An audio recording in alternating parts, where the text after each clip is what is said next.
We're recording. Evening, ladies, and Ian Wyn-Jones. Hello. Evening. Hello, how is everybody today? Welcome to episode 2 of the Property Podcast. How's everyone's day been?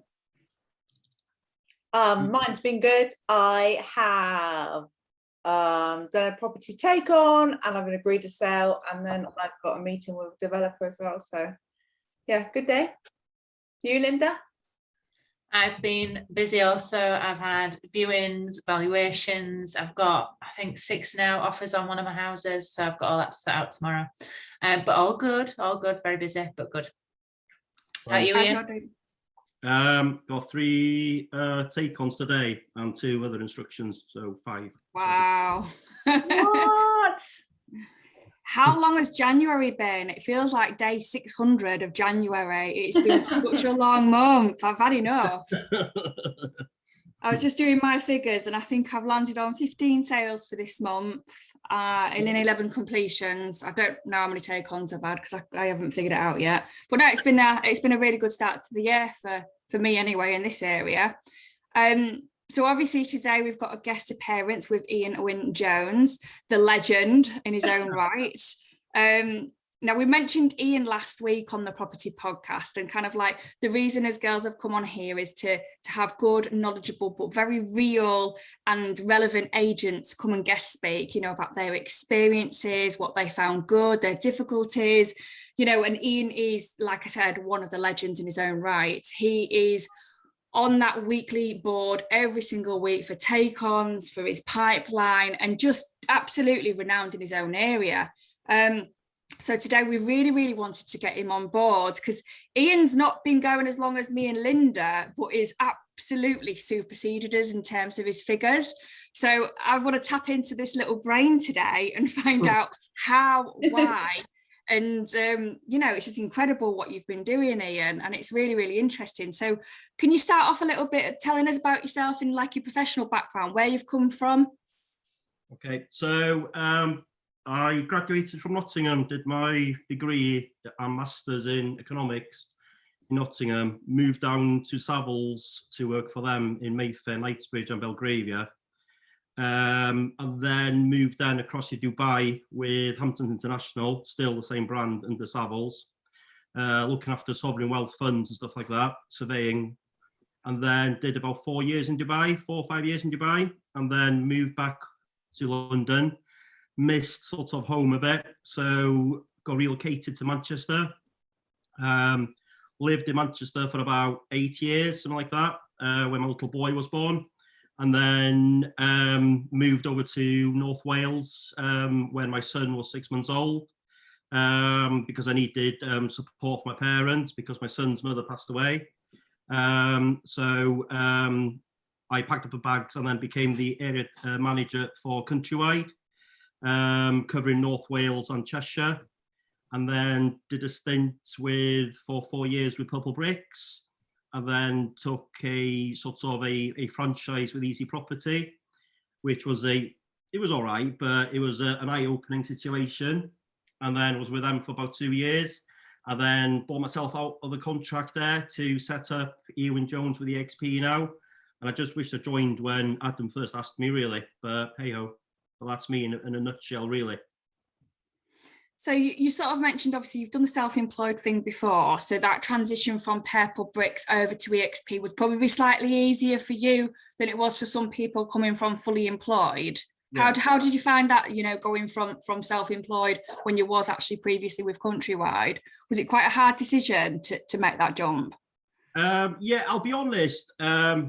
It was something that I didn't even think, it was something that I was a bit daunted. I was a bit concerned, of course, but I wanted a new challenge. I worked myself up in Countrywide. I didn't like the working behind the desk and telling my people what they should be doing and not doing and stuff like that. I didn't believe in the brand. For me, I've got to believe in something. And when I was telling my team, you've got to do this, you've got to do that, I just didn't feel right about it. So I decided to leave. I was asked by Kenny Bruce to set up Purple Bricks in North Wales, and then obviously we won a number of awards up over here, And then Kenny Bruce left and Michael left about 4 years after I started. And then it wasn't the same. You know, the company, sort of the family orientation of the company changed from being sort of a family-run company to a big PLC, which is normal. So then I wanted a new challenge, hence why, you know, I went across to Easy, and then, you know, Adam tapped me up to come and join over here, really. But yeah, it was daunting, but you know what? I'm one of these people that if you don't try it, then I'm you know, I can't really comment, but I wanted to push something, you know, just push something that I can sort of, you know, really be energized again about. I think what you've said as well seems like really familiar, especially with sort of me and Linda when we worked for like the corporate companies, pushing something you didn't believe in. And that's kind of what like really pushed me to jump. It was selling that financial services, recommending that auction, selling them, you know, solicitor leads that you really didn't wholeheartedly believe in, but you targeted in the KPIs. So I think for me that was sort of like quite a similar story of why I left the corporate, and I think it was a little bit like that for you, wasn't it, Linda? It were, but it's just made me laugh when you talk about the legal things. When I first started as a negotiator, I used to get ripped all the time because I could never sell legal to the buyers because I just thought it was too expensive. Yeah. They were like, Linda, why have you not sold in the legal? I'm like, I can't do it. I just can't do it. I can't do it because it was just an absolute rip off, and I knew that. And so I really tried, but I just like, oh, she's here again. 2 legals in a month or something. Do you know what I mean? So, I mean, earlier we sort of like touched on, you know, that you are a little bit of a renowned legend amongst the EXP crew. Now, people that aren't in our little bubble won't particularly know what that means. But when we say that you are one of the top players, we're not joking. You far superseded any of us, probably combined at this point, Ian. No. So can you tell me, like, you know, yeah. And you know what? He's such a gentleman about it and so humble. And I can honestly say, anytime I'm having a down day or I've put something on the workplace that I've had a bit of a downer, he's the first person to send me a message or get on that phone and say, Claire, what's wrong? How are you? You know, my little boy got COVID. Ian's on the phone. And the fact that you've still got time to do that, as well as everything you're doing, and being a single dad, you know, as women, we talk about how we balance work, life and home, you know, as a woman, but let's flip that over to what you're doing as a, you know, a male on your own, bringing up your son, plus, you know, smashing all of us out the water. You know, it's absolutely insane. So just touch on a little bit about, you know, how you found that you've dominated this area in North Wales, because you're everywhere, and the figures that you're pulling in is just, it's catastrophically mind-blowing to see. So I'd love to hear, you know, how you started out with that. Was you quite well known when you started up with EXP on your own? Had you got a bit of a reputation, or was you like cold start? I think if you reversed it back to when I left Purple Bricks, I went to Easy Property. And to be honest, when I joined Easy Property at that time, I was told you're going to get leads. It's going to be like Purple Bricks, stuff like that. And as you know, being from Purple Bricks as well, we were given leads. Do you know what I mean? We took it for granted. You know, we had like 4, 5, 10, whatever valuations booked in a day, etc. And we were just given them. Unless you did some major cock up in evaluation, they're basically yours. Because trust me, people do. But so basically, when I set myself up with the other company, I had 0 leads or nothing. So I was thinking, oh crap, what I'm going to do? You know what I mean? I've invested money into this. You know, it's what I'm going to do. Obviously, I need to look after my boy. You know, I've got another income coming in, etc. Look, I've got a couple of other rentals, etc. But that's not the point. Because I hate failing. And if I said I'm doing something, it's got to be 101%, because that's how I want my son sort of to think about stuff. So basically, I just, you know, went through Facebook, you know, attacked Facebook constantly. And as an estate agent, people look at me thinking, bloody hell, Ian's aggressive. I am aggressive, but I'm also kind as well. And I'm also compassionate. But yeah. What I'm trying to say is that if there's a property I want, I'll go and get it. If they say no, then that's fine, no problem. I'll learn from losing that instruction. But I'll try and find anything I can do to get a property, being on Facebook Marketplace, being on, you know, knocking the door like people know I do. You know, like you doing social media, etc. You know, I'll do everything, you know, prospecting, letter sending out, which is so important. You know, I've got a strict process that I follow. You know, my Monday is basically my catch-up day, supposedly. It went through the window today because of my take-ons, but still. And then I've got my Wednesdays, I do my post-sale support, stuff like that, I call it. And then Friday, you know, it's just a process I carry on going throughout every week. And So because you're quite regimented in like the way you work, and I think that's one of the things, sort of like being on your own, you can Yeah. tend to go off on a tangent. And I don't know about you girls, but do you sort of work in a similar way to Ian, where you've got your set days, your set protocol going forward to make sure that you're keeping yourself organised and that you get that prospecting done, you get your post sales done? Do you work similarly? I always make sure that I have it in my diary, so it might not be always on a Monday or always on a Tuesday, because I try and work out when I sent my letters so that it's not always delivered on the same day. So yeah, I do, but not so I'm not as strict. And sorry, for anyone that's watching that doesn't know about letters, that's the magic letter that we send out to on market other agents, if you do it. Some agents do it and they're really, really regimented in it. Some agents don't touch it. Don't know about you, Linda. Do you send out magic letters? No, I don't send out magic letters. I'm the same. No, I don't do that, but I am quite regimented with my time, but I think that's happened from learning that I need to be regimented with my time. So Wednesdays for me are my progression days. That's when I do my progression. So I hate Wednesdays, but like every other day then, oh, can't stand it. But like on a Monday, you're right, I try not to book stuff in, but then something happens on a weekend, but at least then I know that I've got that time on the Monday maybe to get something booked in. Do you know what I mean? So it's really, I think you learn as you go when you work for yourself, because if you're too sporadic here, there and everywhere, all of a sudden your day's just gone and you just don't know what's happened to it. So I'm interested to hear, Ian, with the sort of figures that you talk about and the fact that you're bringing in so much business, is there a limit to how much you take on, or do you just like gimme more? Give us the figures. People want to know. Right, so my target every month is, right, I need minimum 20 instructions per month, minimum. It just blows my mind. If I had 20 in a year, I'd be happy. Yeah, Claire's the same. I am. Right, so I need minimum 20 per month, okay? If I'm not having 20 per month, then I'm really angry, right? Not like Hulk, but I'm not, you know what I mean? I'm not happy, so I'll go and find it to make sure I hit 20.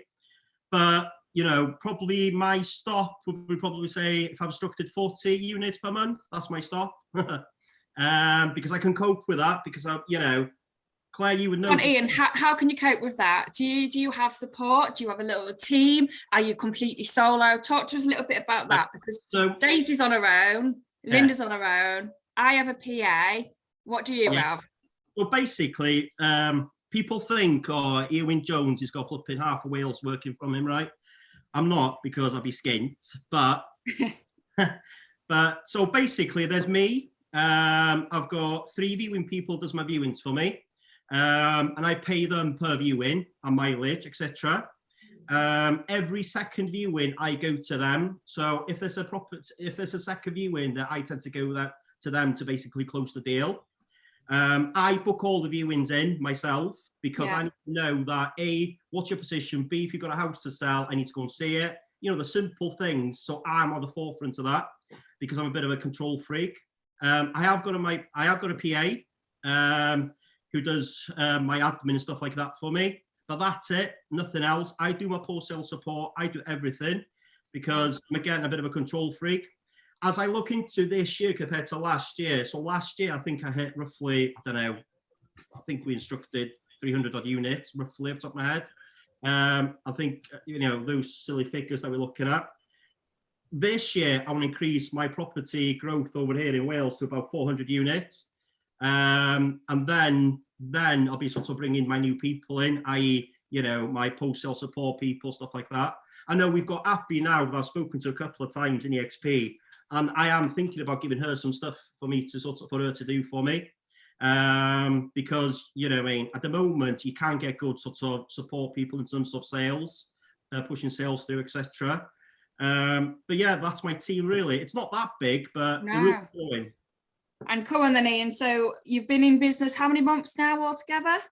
A year now, yeah, a So year. dead on a year. So now you're working on like-for-like figures. And how did you find your first year? What sort of ballpoint figure was we talking about? Because everyone will be dying to know what, in terms of what did you turn over last year?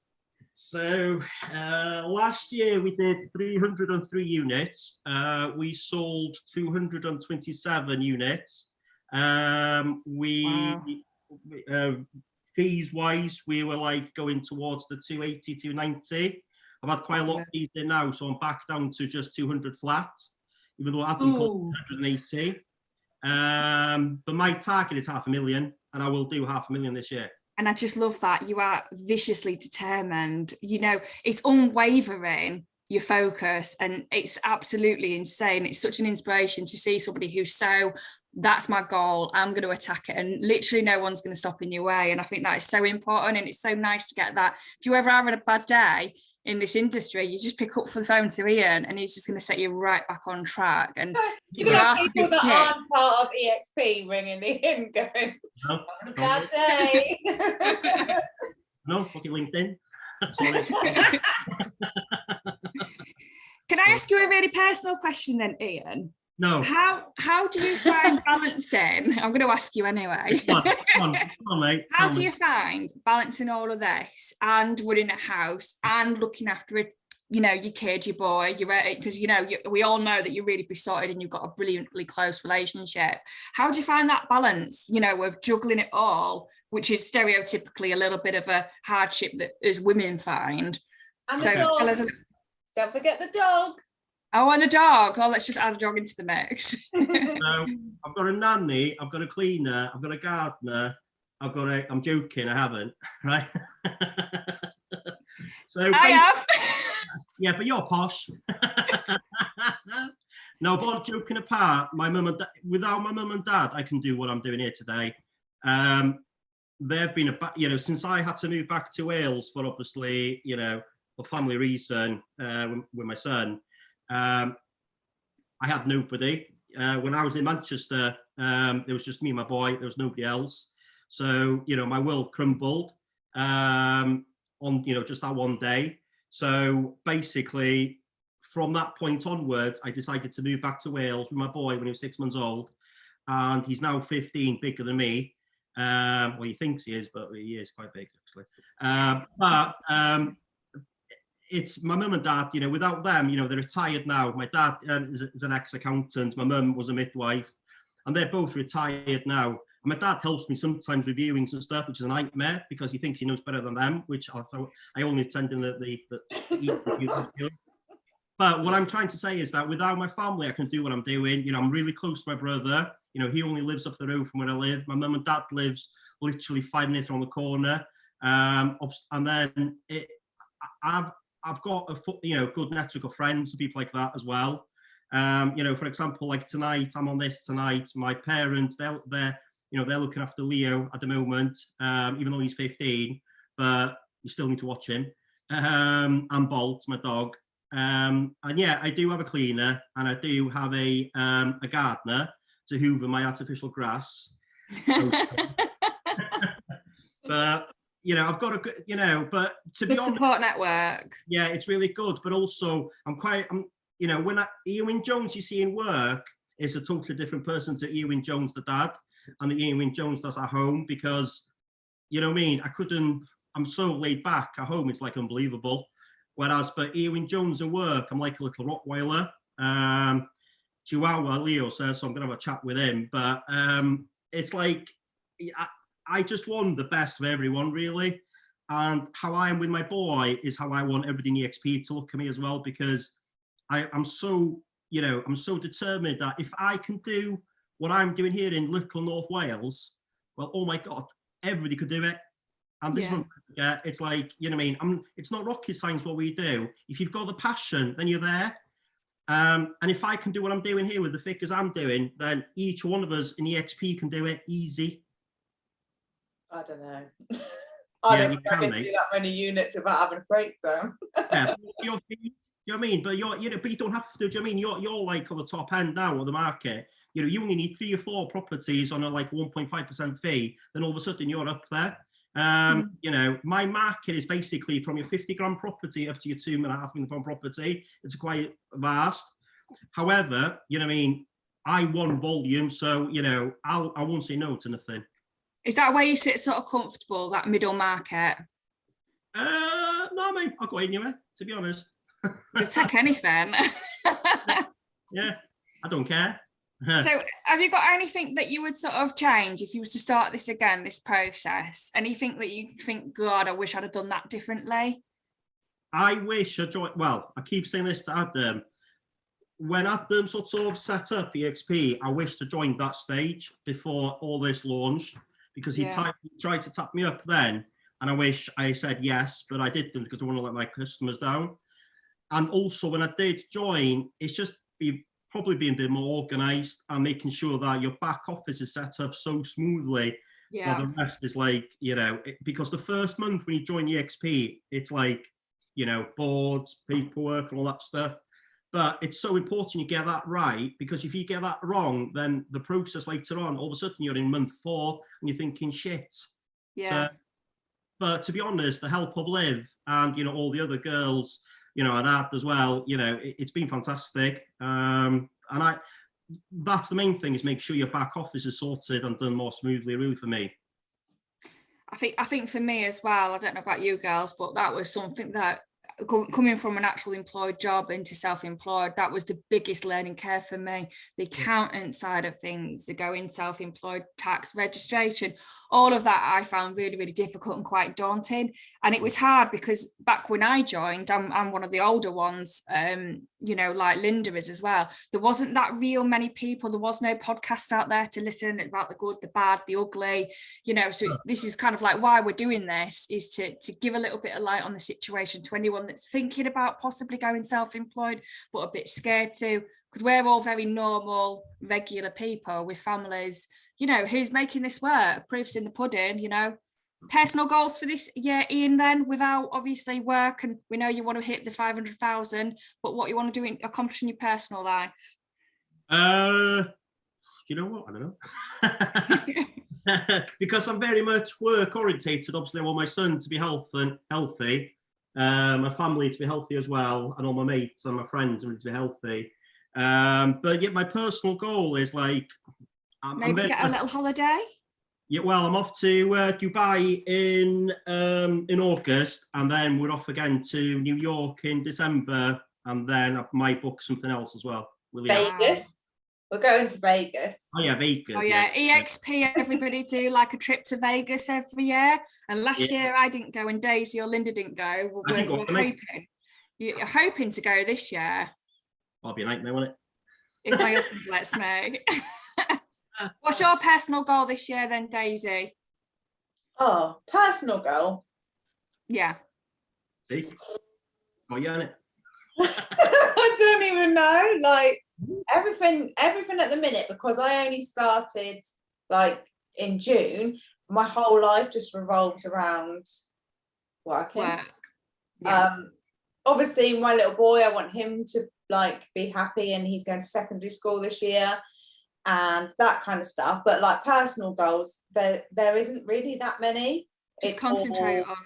It's all on this. Everything's on this. This is all I think about. This is all I think about. It is one of them things, isn't it? It kind of consumes you. When you first start, you're absolutely borderline obsessed with it. But once you get in a little bit, you can relax. Linda, what about you, mate? What's your sort of goals for this year? I think for me, because I'm now into the second year, I feel a lot more organised than I were in the first year. So for me, it's just about, I think just, I find it really difficult to let go. So like, like you're saying about the sales progression, and I know we've got like, she's there to help now at EXP, which is amazing.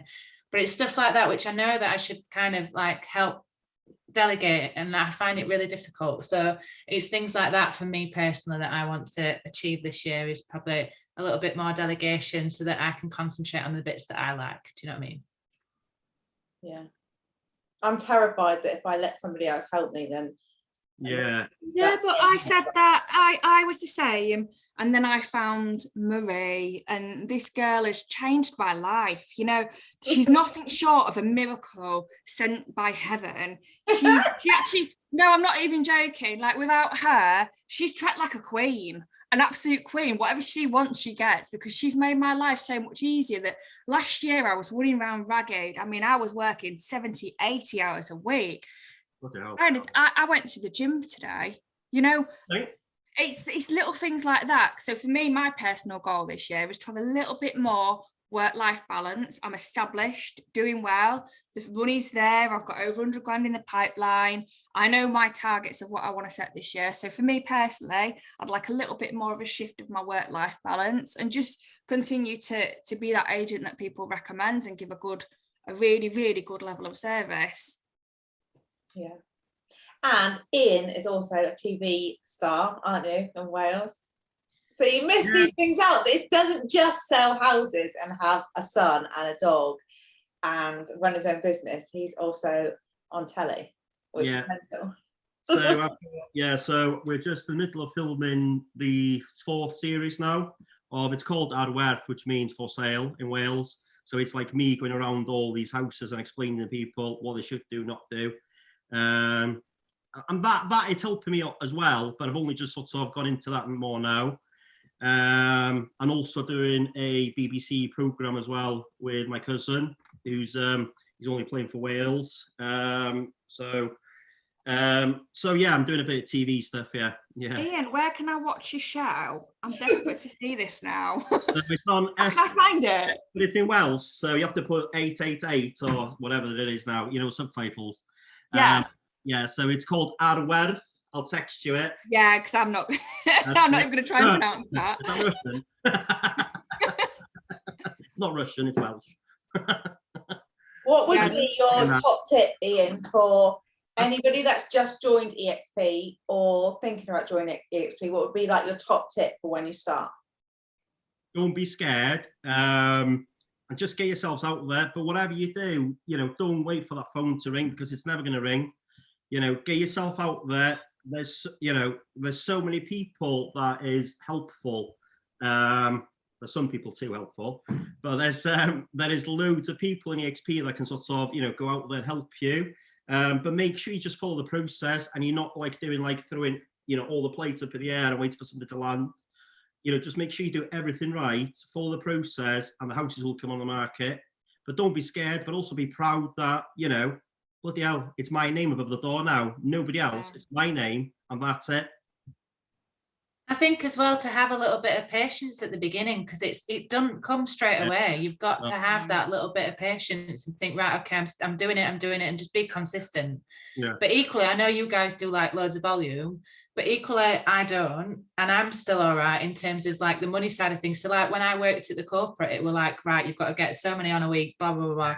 Whereas actually to get yourself out of that kind of mindset, also like you have to get yourself it's hard to break that though, isn't it? And really hard. I can't remember how many times I rang you, Linda, thinking, oh my god, like I'm in month 4 and nothing's happening, and it is, but you've got we call it the wall. Everyone hits the wall, and Daisy hit the wall and she was on the phone to all of us, and now you've got over that, but we all hit this 4 month, oh shit, what have I done wall. But you just got to keep going, and like everyone said, it doesn't really come to you, just be consistent.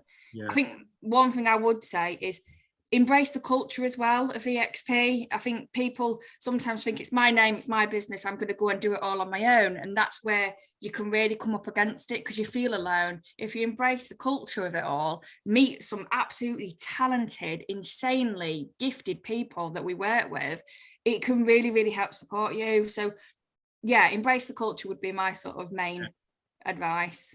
At the Christmas party, it was like Ian was like a celebrity, wasn't it? Yeah, it was out. People were like, do you know Ian Wyn-Jones? I was like, yeah, do you want to meet him? Did you see him on the bike? Yeah. Oh. All around, absolutely amazing, lovely bloke to work with, so knowledgeable, and could not be happier or prouder that he is smashing it the way he is. It couldn't happen to a nicer person, to be honest with you, but very determined. Thank you very much. I'm going to cry now. I don't. I'm Welsh. Us in Wales don't cry. No. Nah, but thanks for everything. Appreciate that. Thank you. Well, thank you very much for coming on board, Ian, and thanks for answering our questions. It's a pleasure to have you. Well, thank you. Anything you need, let me know, and see you all soon. See you See you later. later. Bye. Bye.